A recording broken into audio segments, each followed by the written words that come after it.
My English book for Standard 4, textbook page number 63. Topic is minding the class. वर्गावर नियंत्रण ठेवताना लिसन, learn and enact. ऐका, शिका आणि सादर करा. या ठिकाणी चित्र दिलेलं आहे. चित्राचे निरीक्षण करा. चित्रातून असं स्पष्ट होतंय वर्गामध्ये मुले बोलत आहेत आणि एक विद्यार्थी त्या बोलणाऱ्या विद्यार्थ्यांना शांत बसा, बोलू नका अशा सूचना देत असेल किंवा वर्ग नियंत्रण करत असेल. पाहूयात. Please keep quiet. कृपया शांतता राखा.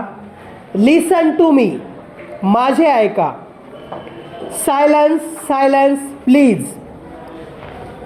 कृपया शांतता, शांतता. No talking, shh. बोलू नका, शू. लिसन, ऐका. No noise please. कृपया आवाज, गोंगाट नको. एव्हरीवन, प्रत्येकजण शांत रहा. And I mean everyone, silence in the classroom. आणि खरंच सांगतोय, प्रत्येकाने गप्प राहा. वर्गात शांतता राखा. Vinita, stop talking. विनिता, बोलणे बंद कर.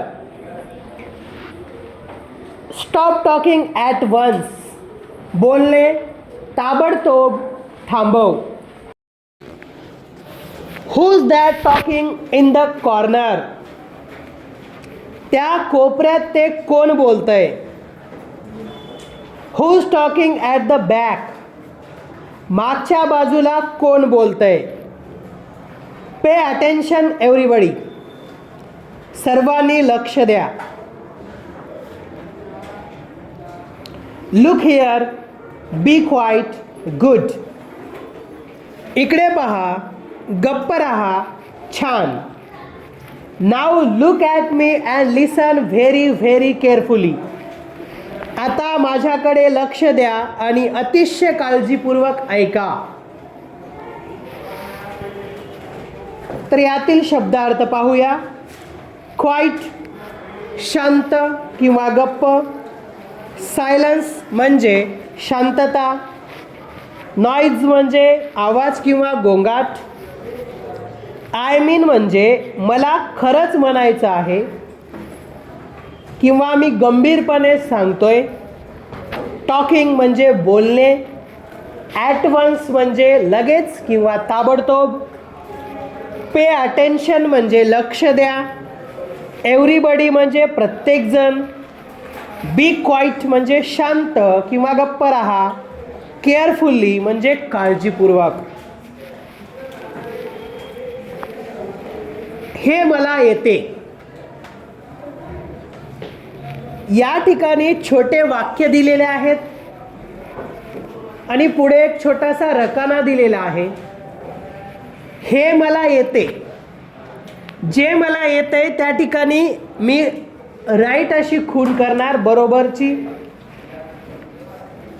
आणि जे येत नाही ते आपल्याला रिकामच ठेवायचं आहे किंवा येत नाही म्हणून आपण चुकीचं पण तिथे हे करू शकतोय किंवा सोडून दिलं तरी चालेल. पण जे मला येतंय, हे मला येतंय, तिथं बरोबर अशी खूण करा. छोट्या इंग्रजी कविता व सुवचने सहज लक्षात ठेवता येतात व सादर करता येतात.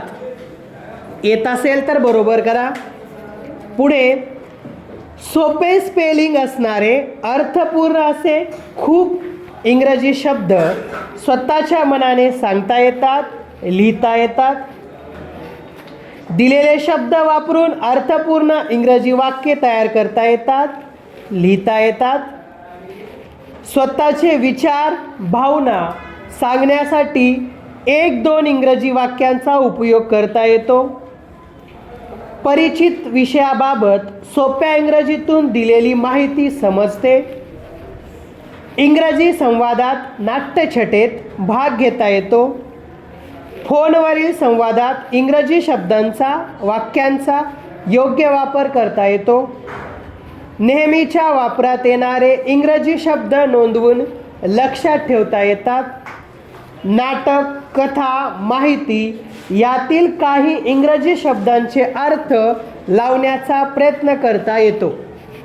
हे मला येते त्या ठिकाणी राईट अशी, बरोबर अशी खूण करा.